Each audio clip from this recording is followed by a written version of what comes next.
మీ అందరికి కూడి వచ్చిన మీ అందరికి కూడా ప్రభు పేట వందనాలు చెల్లించుకుంటున్నాను. మరి అంకుల్ మాకు మా అక్క కూతుర్ని బాబుకి ఇచ్చారండి. వాళ్ళ ప్రైజ్ మృదులత వల్ల పిన్ని నేను. సో వాళ్ళ పెళ్లి చూపులప్పుడు మాకు తాతగారు పరిచయం అయ్యారు.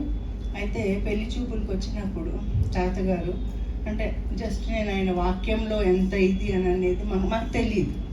పాస్టర్ అన్నారు కానీ ఆయన పాస్టర్ మేము ఎప్పుడు చూడలేదు. తాతగారు మాకు తెలియదు కూడా. సో పెళ్లి చూపులు మాత్రమే పరిచయం అయ్యారు. అయితే ఆ రోజు మేము మాట్లాడుతున్నప్పుడు తాతగారు ఒక క్వశ్చన్ అడిగారు. ఏంటంటే యేసు ప్రభు ఎక్కడ పుట్టాడని అడిగితే పశువుల పాకలు అన్నాడు. కాదు, పుట్టిన తర్వాత తీసుకొచ్చి పశువుల పాకలో పెట్టారని అన్నాడు. అని అంటే మాకు అసలు ఏంటి, నాకు వాక్యం తెలియదు, ఇలా చెప్తున్నారని అనుకున్నాం. అప్పుడు అంకుల్ రెఫరెన్స్ ఇచ్చారు. అప్పటికే ఒక పెళ్లి చూపులు అనేది మర్చిపోయాం మేము. మర్చిపోయి బైబిల్ తీసి రెఫర్ చేసి ఆయన కరెక్టా కాదా, అసలు ఈయన పాస్టరా కాదా అని మేము ఇచ్చేసి చూసుకుంటే కరెక్ట్ ఉంది.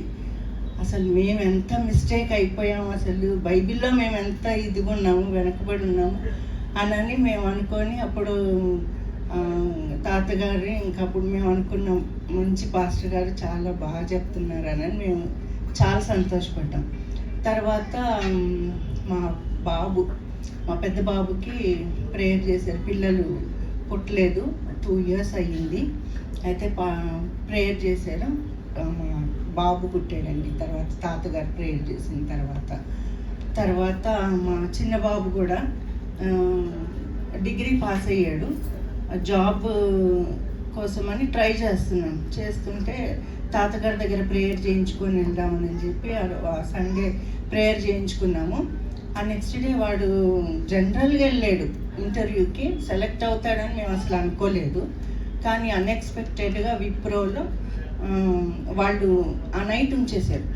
ఏంట్రా ఇంకా రాలేదు అంటే, ఏమో మమ్మీ మమ్మల్ని డ్యూటీ కంటిన్యూ చేయమన్నారు అని.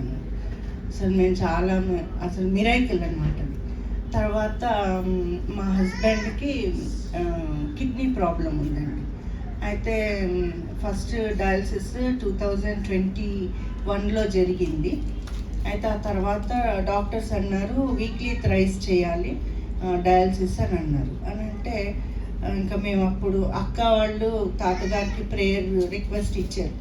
డైలీ తాతగారు ప్రేయర్ చేస్తున్నారు. అయితే ఇంకప్పుడు డయాలసిస్ అయిపోయిన తర్వాత డాక్టర్స్ అన్నారు ఫిస్టులా చేయించాలి, ఆపరేషన్ చేయించాలి అని అన్నారు.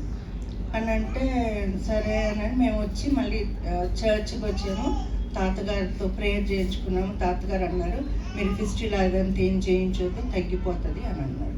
కానీ మేము వినకుండా మా హస్బెండ్కి ఆపరేషన్ చేయించామంటే డయాలసిస్ కంటిన్యూ చేయడానికి. ఆ ఫిస్టులా చేయించాము కానివ్వండి, 3 years డయాలసిస్ లేకుండా దేవుడు నడిపించాడండి.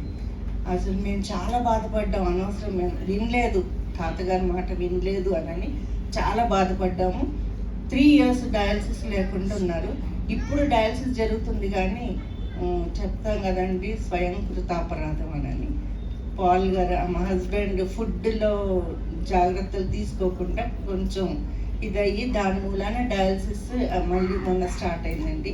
ఆయన కూడా అక్క వాళ్ళు ప్రేయర్ రిక్వెస్ట్ ఇచ్చారు తాతగారికి. తాతగారు ప్రేయర్ వలన మరి ఇప్పుడు వేరే వాళ్ళు డయాలసిస్ వాళ్ళని చూస్తున్నాం కదండి, వాళ్ళైతే చాలా డీలా పడిపోయి ఒకలాగా అయిపోతున్నారు. కానీ దేవుడు మాత్రం నా హస్బెండ్ని నిలబెట్టారండి మంచి ఆరోగ్యంతో. డయాలసిస్ పేషెంట్ లాగానే ఉండరండి, అసలు చక్కగా అసలు అన్నీ తింటారు. ఇంకోటి ఏంటంటే ఆయనకి షుగర్ ఉండేదండి, హై షుగర్ ఉండేది. 2022లో అనుకుంటా, 23లో అసలు షుగర్ లేదండి, నాన్ డయాబెటిక్ పేషెంట్ అయ్యేది. అది ప్రభు నామానికి వందనాలండి. మరి సమయం ఇచ్చినందుకు